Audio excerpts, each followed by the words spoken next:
आप जानते हैं कितना बारीकी से इसको पूछा था, फंस गए लोग। इसमें खाली ये पूछ रहा है कि घंटे की सुई कितना डिग्री का कोण घूम चुकी है। घड़ी दोपहर में शुरू होती है मित्रों, 12 बजे के बाद आपका पीएम शुरू हो जाता है। तो 1:40 यानी 1 घंटा 40 मिनट। अब 1 घंटा में 60 मिनट होता है, 40 और 100 का आधा 50 डिग्री आंसर। इसमें डी ऑप्शन दिया है। एक और देखिए बड़ा मजेदार क्वेश्चन है ये वाला।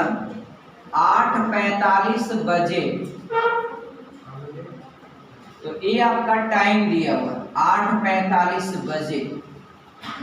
अब पूछ रहा है डियर, घंटे और मिनट की सुइयों के बीच बनने वाला कोण क्या होगा। तो फार्मूला होता है कोण बराबर 60 गुणे घंटा माइनस 11 गुणे मिनट बट्टे आपका 2। 60 गुणे घंटा, रुकिए बाबू, 60 गुणे घंटा माइनस 11 गुणे मिनट।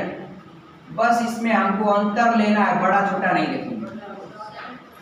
तो आपका डियर हो जाएगा 60 गुणे 8, 8 × 48 480, 11 × 5 = 55, 11 × 4 = 44, 5 = 49।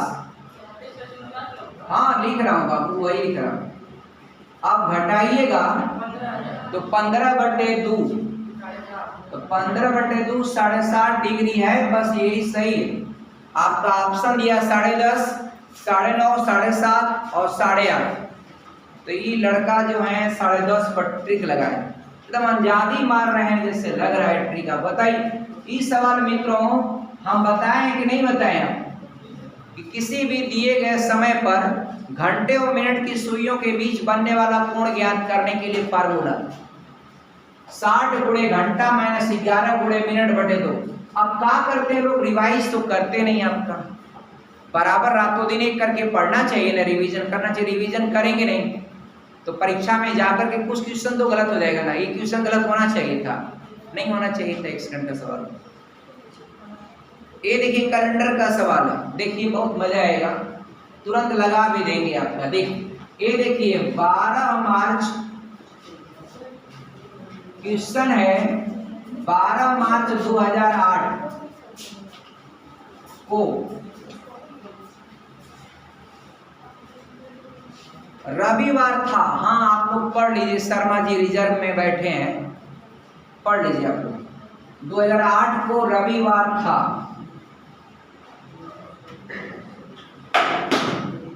हाँ कोई बात नहीं, उसको पटक दीजिएगा बराबर। अब निकालना है 13 मार्च 2009। बाबू लोग देखिएगा 13 मार्च 2009 को कौन सा दिन है। तो सबसे आसान तो यही है कि इसको बिचवा में 12 मार्च करिए, एक दिन बढ़ जाइएगा। 12 मार्च 2009 को पहले कर लीजिए।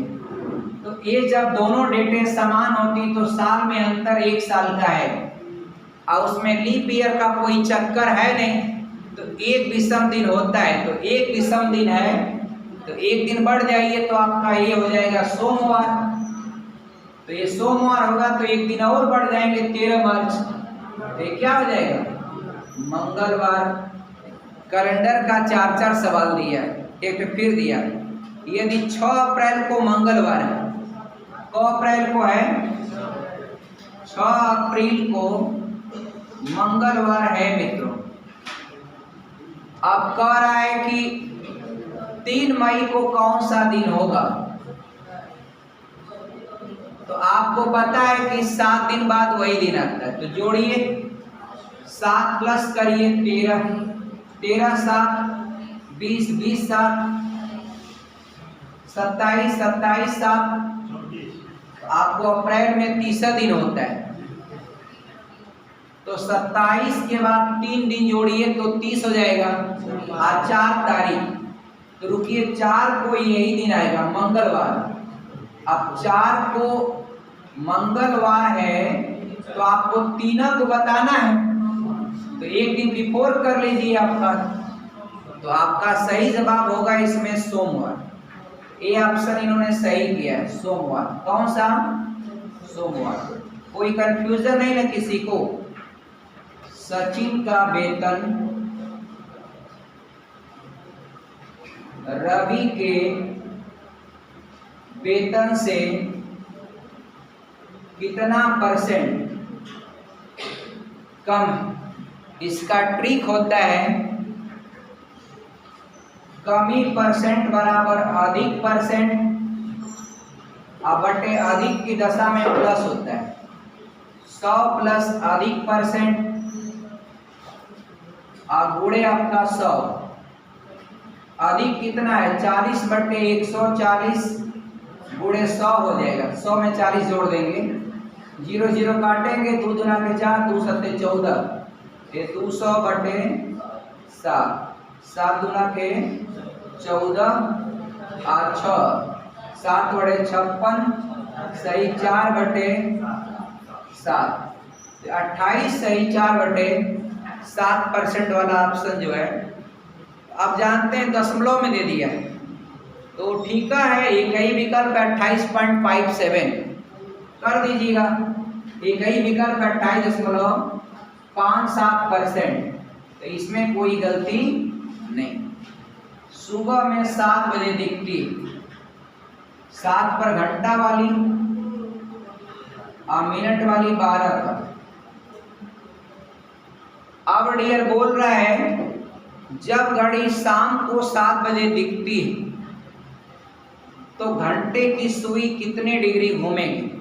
एकदम घलुआ सवाल बाबू। सुबह 7 बजे से शाम 7 बजे 12 घंटा भर ना, तो 12 घंटा में एक चक्कर कह दे अलग घड़ी वैभव। जब बाबू एक चक्कर कह दे तो एक चक्करवा में संपूर्ण कोण कितना कहला बता देंगे कि नहीं बता देंगे। एकदम साफ साफ। लड़कवा भी सही किया है ट्रिक 360 डिग्री, उसका भी सही। अरे भैया सुबह में 7 बजे घड़ी दिखा रहे और शाम को 7 बजे, तो घंटे की सुई 7 से चली है और फिर शाम को 7 पर आ गई, 12 घंटा चली है। तो 12 घंटा में वह एक पूरा चक्कर करेगी ना, क्योंकि घंटे के 12 खाने होते हैं। तो एक चक्कर अगर वो पूरा कर रही है तो इसका मतलब किसी एक पॉइंट पर एक पूरा चक्कर करने में कितना कोण होता है 180 नहीं 360 डिग्री। सही आपका आंसर हो गया। कोई कंफ्यूजन प्रेमचंद समझ में आ रहा है आपको? कोई दुख तकलीफ सिर दर्द झंझनाहट कुछ नहीं।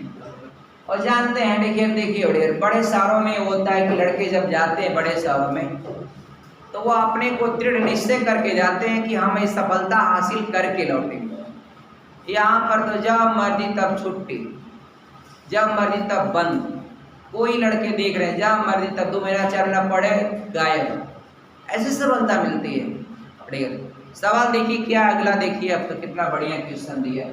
देखिए दिया है 1600 का 35% कितना है। 1600 का 35%, तो 35% मतलब 35 बटे 100 करेंगे, दोनों जीरो काटेगा। 16 पचे 80 और 16 तिया 48 और 8 आपका 560। तो 1600 का 35% 560 वैल्यू बनेगा। बस काम खत्म। 1600 का 35% कितना होगा? आराम से क्वेश्चन लग जाएगा। सुनिए रतन नाम का एक लड़का है, बाजार में 5000 रुपया खर्च करता है। सुनिए ध्यान से सुनिएगा। अब कह रहा है 250 रुपया फोटो फ्रेम लाया, अलग से जोड़ लीजिए खर्चवा, फिर घटा के पूछेगा कितना बचा।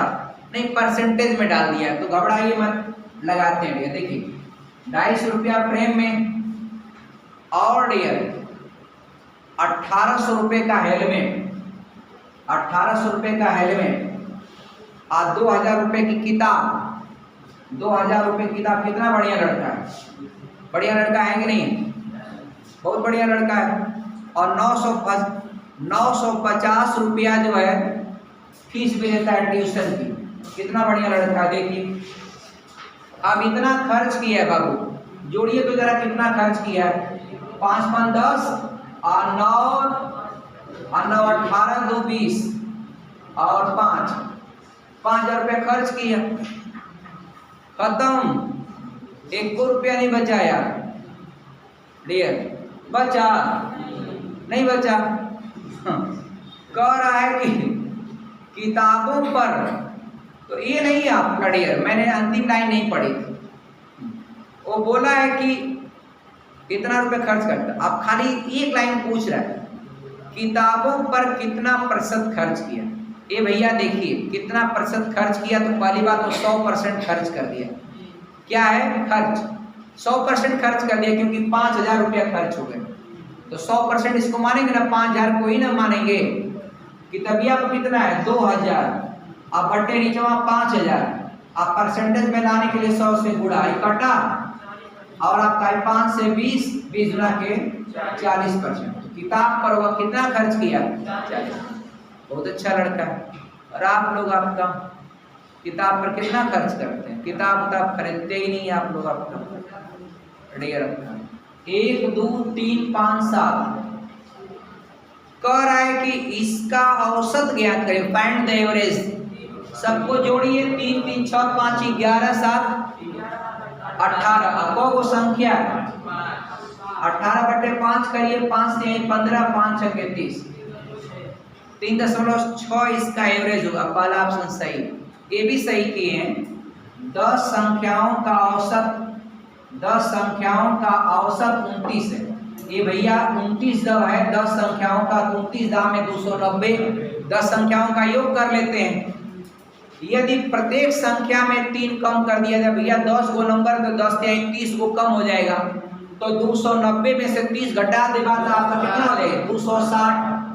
आपका नया औसत क्या है, तो संख्या तो उतना ही रहेगा ना, 10 से भाग देंगे आपका 26, आंसर कितना सेकंड, 1 सेकंड में लग जाएगा।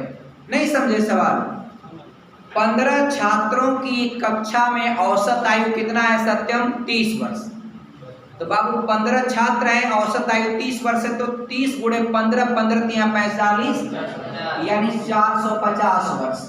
इका हो गया बाबू 15 छात्रों की आयु का योग आ गया। ठीक, यदि शिक्षक को शामिल किया जाए, यानी मास्टर को भी इंक्लूड कर लिया जाए, तो मास्टर को इंक्लूड कर रहे तो मान लीजिए मास्टर साहब का जो उम्र है वो x है। अब डियर नीचे नंबर ऑफ टर्म कितना हो जाएगा, कितना हो जाएगा 15 नहीं हो जाएगा, एक मास्टरवा बढ़ गया तो नीचे वहां क्या हो जाएगा 16 हो जाएगा। लेकिन ऐसा करने पर मास्टर को जब शामिल कर रहे हैं तो औसत में 2 वर्ष बढ़ जाता है। तो बाबू पहले औसत था 30, अब 2 बढ़ गया तो 32। सही बताया विवेक, आप 32/1 करके तिरिया गुणा कर लीजिएगा, तो 16 दूना के 32, 16 दूना के 32 और 16 3 48, 2 48 3 51 हुआ ना। 16 दूना के 32 और 16 3 48 3 51, इधरिया बाबू 450 प्लस x हो जाएगा। अब x का मान निकालने के लिए 450 और ट्रांसफर करेंगे, 512 माइनस 450 घटाएंगे तो 62 साल का, यानी अब आपका मास्टर साहब को रिटायरमेंट ले लेना चाहिए। अगर एक व्यक्ति अपने घर से उत्तर की ओर 7 किमी चलता है, तो भैया आप तुरंत डायरेक्शन बना लेंगे। सामने वाला क्या होता है उत्तर, और नीचे वाला क्या होता है दक्षिण, और दायां हाथ पूरब और बायां हाथ पश्चिम। अब व्यक्ति का घरवा कहाँ है, सेंटर पर। सही बताया। अब वह व्यक्ति अपने घर से 7 किमी उत्तर की ओर, चलिए 7 किमी उत्तर की ओर, 7 किमी। फिर देखिए, फिर दाएं मुड़कर 8 किमी दाएं, 8 किमी दाएं, 8 किमी यहां पहुंचा। अब सुनिए, फिर दाएं 7 किमी, तो आई नीचे लाकर मेन लाइन पर रुक जाएंगे। क्यों? क्योंकि जब 7 किमी या 7 किमी ये होता है, लाइन को पार नहीं करेंगे ना, लाइन को ऊपर रहेंगे, तो लाइन पर आकर के रुकेंगे। बात समझ में आ गई? इस सब का विशेष ध्यान दिया जाता है हमेशा, क्योंकि आज जो डायरेक्शन का मुड़ा होता है दाएं बाएं, वो 90 अंश पर ही होता है, तो वह वर्ग या आयत बनता है, तो आमने सामने भुजाएं क्या होती हैं, बराबर होती हैं। अब सुनिए, अब यहां पर आया तो बोल रहा है कि फिर वह दाएं मुड़ता है और 3 किमी, तो दाएं मतलब इधर नहीं, इधर 3 किमी। बाबू 3 किमी जब चलेगा तो हाई दूरिया पूरी 8 है, हाई 3 किमी चल लिया। अब बोल रहा है कि वो इस समय अपने घर से कितनी दूरी पर है, हाई दूरिया कितनी है, 5 किमी। एकदम सही आंसर दिया आप लोगों ने। गोपाल एगो बिंदु है एक्स, वहां से पूरब की ओर जाता है। मित्रों 4 गो पॉइंट बनाएंगे, यही बिंदु क्या है, एक्स, यहां से पूरब की ओर जाता है। रुकिए, ये आपका नॉर्थ, साउथ, ईस्ट और वेस्ट। तो गोपाल जो है पूरब की ओर जाता है और 4 समकोण पर वामावर्त, कितनी बार, 4 समकोण पर वामावर्त मुड़ता है। रुकिए, ये पूरब ओर जाता है, 1 बार समकोण, 2 बार समकोण, 3 बार समकोण, 4 बार, चौथी बार में रनिंग कर रहा है, वामावर्त है। रुकिए रुकिए, पूरब और वामावर्त, सही है, सही है। चलिए, अब उसका मुख किस दिशा की ओर है, सही, इनका भी उत्तर सही है, पूरब वाला ऑप्शन। अब डियर है अंतिम क्वेश्चन मित्रों दिया है, विषम चुनिए, यानी क्लासिफिकेशन का क्वेश्चन है। देखिए, विषम चुनिए, 4 को ऑप्शन दिया, बंद गोभी, आम, सेब और केला।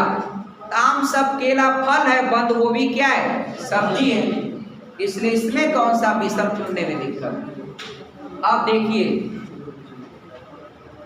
2 ट्रक ए और बी एक ही गोदाम से शुरू होते हैं। यह एक गोदाम है, यहीं से 2 गो ट्रक निकला तो ए और बी। ट्रक ए 12 किमी उत्तर जाता है, ये देखिए, ए आपका ट्रक ए 12 किमी उत्तर गया। और सुनिए, आप फिर अपने बाईं ओर मुड़ता है और 5 किमी जाता है, तो बाईं ओर चलिए मित्रों, और 5 किमी आपका ट्रक पहुंच गया ए यहां पर।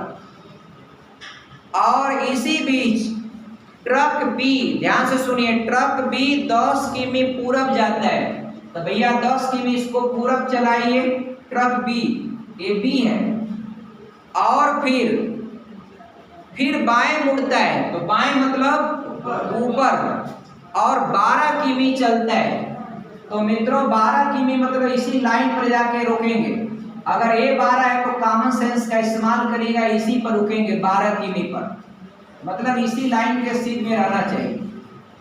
अब सुनिए, इतना ही नहीं है, और फिर अपने बाईं ओर मुड़ता है, किधर मुड़ेगा, बाईं ओर, और 5 किमी चलता है। तो ये 10 है, तो बाबू 10 का आधा कितना हो जाएगा, 5 किमी।